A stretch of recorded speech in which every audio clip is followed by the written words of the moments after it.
প্ৰিয় শ্ৰোতা বন্ধুসকল নমস্কাৰ আপোনালোকে শুনি আছে মোৰ দ্বাৰা অনুদিত মহামতি বিদুৰৰ নীতি শ্লোকৰ আবৃত্তি আজি পুনৰ শুনাবলৈ লৈছো পিছৰ অংশ শুনক যস্য কৃত্যং নবিঘ্নন্তি শীতমুষ্মং ভয়ং ৰতিঃ সমৃদ্ধিৰ অসমৃদ্ধিৰ বা সবৈ পণ্ডিত উচ্যতে যি ব্যক্তি যাৰ যহ ভয় আসক্তি ধনী দুখীয়া আদি বিষয় পৰিস্থিতিটো অবিচলিত তেওঁই পণ্ডিত বনস্পতেৰ অপক্কানি ফলানি প্ৰচিনোতিয় স্বনাপ্নতি ৰসংতেব্য বীজং শস্য বিনশ্যতি যি লোকে কোনো গছৰ অপৰিণত ফল ছিঙে তেওঁ সেই ফলৰ ৰসটো নাপায়েই তাৰ বীজো নষ্ট হয় শীলং প্ৰধানং পুৰুষে তৎ যস্যেহ প্ৰণশ্যতি নতস্য জীৱিতে নাথ ন ধনে ন বন্ধুবি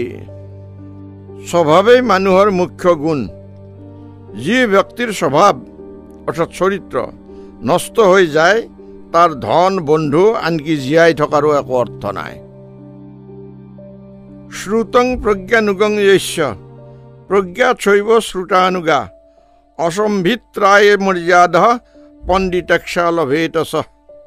যি ব্যক্তিয়ে শাস্ত্ৰৰ পৰা বিদ্যা গ্ৰহণ কৰি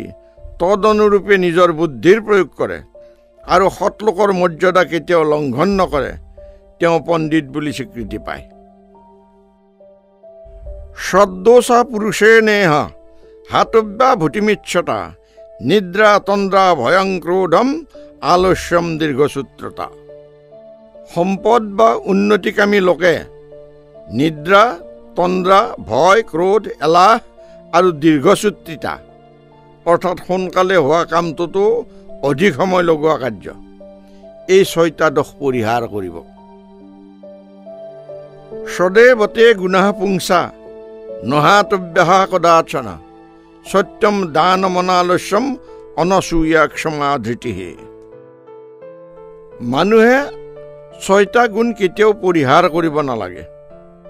সেয়া হৈছে সত্য দান অনালস্য অনসূয়া অৰ্থাৎ গুণত দোষ প্ৰদৰ্শনৰ প্ৰবৃত্তিৰ অভাৱ ক্ষমা আৰু ধৈৰ্য সদীমে সৎসু জীৱন্তি সপ্তমো নোপলভ্যতে চৌৰাহ প্ৰমত্তে জীৱন্তি বেধিতেষু চিকিৎসকাঃ প্ৰমদাঃ কামমানেষু যজমানেষু যাজকাঃ ৰাজা বিবদমানেষু নিত্যং মূৰ্খেষু পণ্ডিতাঃ ছয়বিধ মানুহে ছয় প্ৰকাৰক আশ্ৰয় কৰি জীয়াই থাকে ইয়াৰ সপ্তম প্ৰকাৰ পোৱা নাযায় সেইবিলাক হৈছে চোৰে অসাৱধানী লোকক চিকিৎসকে ৰোগীক স্ত্ৰী লোকে কামী লোকক যজ্ঞকাৰী লোকে যজমানক ৰজাই বিবাদকাৰী প্ৰজাক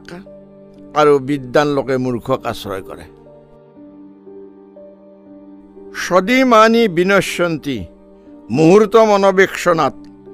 গাবঃ সেবা কৃষিৰ ভাৰ্যা বিদ্যা বিশল সংগতিঃ গো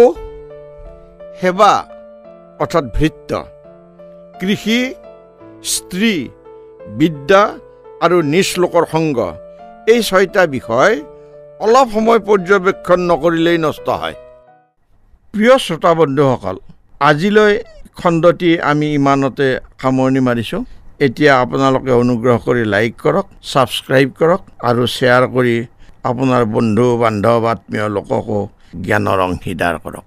ধন্যবাদ